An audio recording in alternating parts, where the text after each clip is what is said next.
I hid 5 rows back, pressed low between the seats, trying not to make a noise.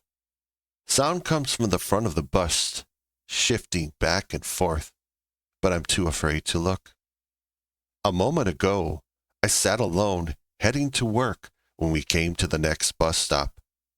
In an instant, the doors opened. The bus driver had been dragged out of the bus and into the street. I left my seat to help him, but through the windows I saw what I thought were people coming to help the driver. Instead, they form a frenzy, and I think I see blood. My instinct says panic. It says, don't go outside. So I hide. I don't move. I don't breathe louder than I must. The door stays open, stuck on its hinge, morning air pulling into the bus, along with the sounds outside. Shoes scraping pavement. A low groan that isn't quite human and isn't quite anything else either. I count 10 of them near the door, maybe more. I can't get a clean look without lifting my head, and lifting my head means being seen, and being seen means I end up like the driver. So I wait. I make myself small. I make myself hard to see. 10 minutes, maybe 20 go by. Time doesn't work right when you're trying not to exist. Then the bus rocks. Wait on the front steps. A shoe drags across the rubber. I hear breathing. That sounds like someone struggling for air. Shallow and loud. Without thinking, my fists ball up. My legs pull under me as every muscle fiber prepares for a fight. I look carefully above the seat ahead of me and see it standing there swaying, its head tilted. It's facing the driver's seat, but it's looking at nothing.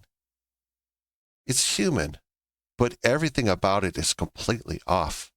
The posture is intense, too intense.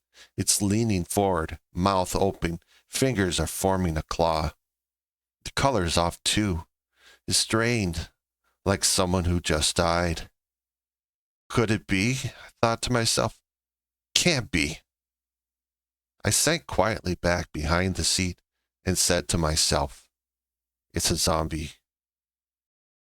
Whatever it is, I need it gone.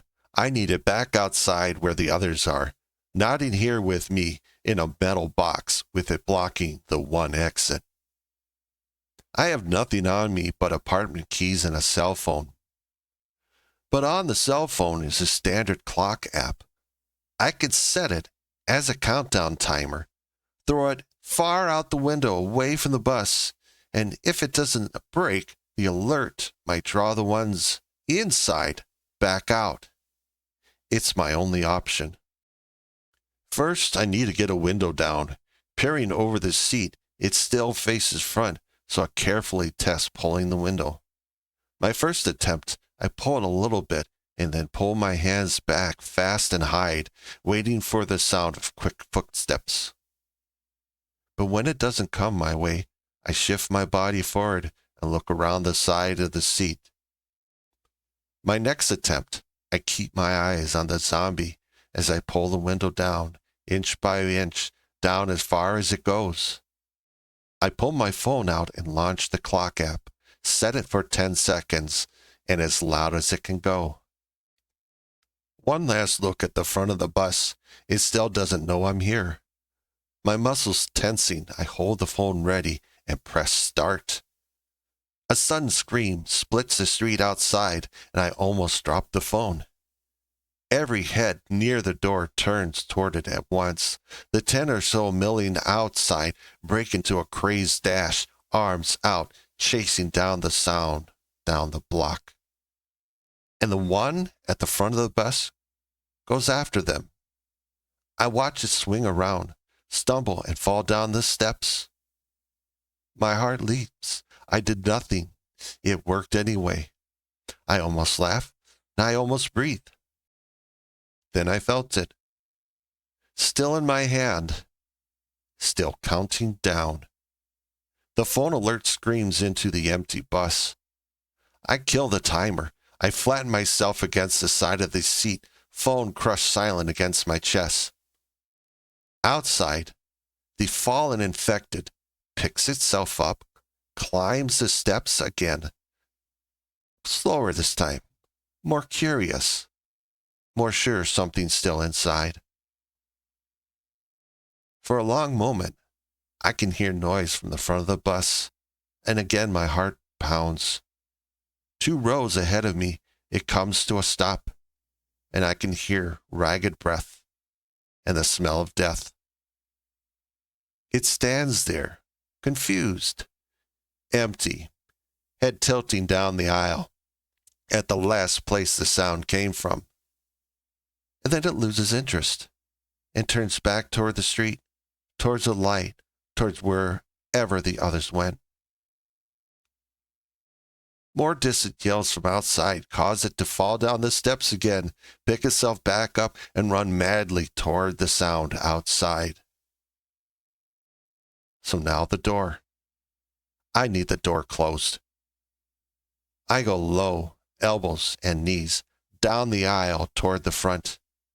The rubber floor mats are worn smooth and cold under my palms. Every floor foot forward feels like walking a wire over a drop with no net. I keep my head below the window line. I keep my eyes on the door controls, the driver's seat, the lever I've seen bus drivers pull my whole life. Then my phone rings, in my pocket, loud, immediate, alive, ringing against my hip. Every hair in my body goes electric. I fumble it out with a shaking hand and mash the side button, killing the sound mid-ring. And for 3 full seconds, I don't move a single muscle. I don't breathe. I stare at the door, waiting for a shape to fill it. But nothing does. I look at the screen. My sister. Missed call. I turn the phone off, completely this time. Not silent, but off. And put it in my pocket and don't touch it again. I crawl the last few feet to the driver's seat and reach up, careful, slow, and find the door level mounted by the wheel. I pull it the way I've watched 100 drivers do it without ever caring how. The doors fold shut with a hiss and a clunk. I stay on the floor a long time after that, just breathing, just being alive, listening to the word outside go from silence to screams and back to silence. I don't move from the floor for hours, but I understand something simple and terrible. Staying isn't a plan. This bus isn't a shelter. It isn't safe. More of them are gathering as the day goes on, drawn by each other, drawn by the idling bus noise, or drawn by nothing, filling in around the buildings like water filing the low ground. If I wait long enough, one of them will get curious about the bus again. So I studied the dashboard. I've ridden buses my entire adult life and never once looked at how they run. Now I stare at every switch like my life depends on it, because it does. There's a key already in the ignition. The driver never got the chance to shut it off. Steering wheel, big and flat. A shift lever on a stalk by the wheel, marked with the letters I have to squint to read, R and D, and a couple gear numbers below. 2 pedals on the floor, wide as bricks, one marked with where 1,000 shoes have pressed it. Mirrors everywhere, convex ones on the corners that make the world curve like a fishbowl. A rear view showing me nothing but empty seats and my face pale and unfamiliar. I test the wheel without starting anything, feeling how heavy it sits, how much it fights back compared to a car. I press the brake pedal and hear a hiss of air I don't expect, and my heart jumps before I realize that's just what these things do. I find the door lever again, learn its exact throw so I never fumble it in a moment that matters. Outside, the light grows long and orange. Shadows stretch across the lot beside the bus. And with the dying light, more of them start to move. I count them without meaning to. 15, 20. Some coming from the parking structure across the street. Some emerging from a coffee shop side door like they've been waiting inside all day for something to call them out. If I wait for full dark, I won't be able to see the road, the mirrors, any of it. But if I wait until they're pressed against the window, I won't be able to see anything at all. I must go now, while there's still light to drive by. I climbed into the seat, my hands shake hard. I took a breath and hit the gas without realizing I'm still in park. The engine catches with the diesel growl and feels obscenely loud in the quiet, a sound I'm sure carries for blocks. Heads turn toward the bus, all of them, all at once, like a field of sunflowers finding the sun. And then they start running. I grab the shift lever, drag it down to D, the way I rehearsed, and stomp the gas before I even got my hand fully on the wheel. The bus lurches forward hard enough to throw me back into the seat, and the first zombie hits the grill before I've gone 20 feet. I feel it more than see it, a soft, terrible thud that runs up through the frame and into my spine, and then the bus rolls up and over something that used to be a person. I hear it. I hear all of it, and I keep my foot on the gas because stopping now means dying. More come at the windshield. I swerve without meaning to, overcorrect.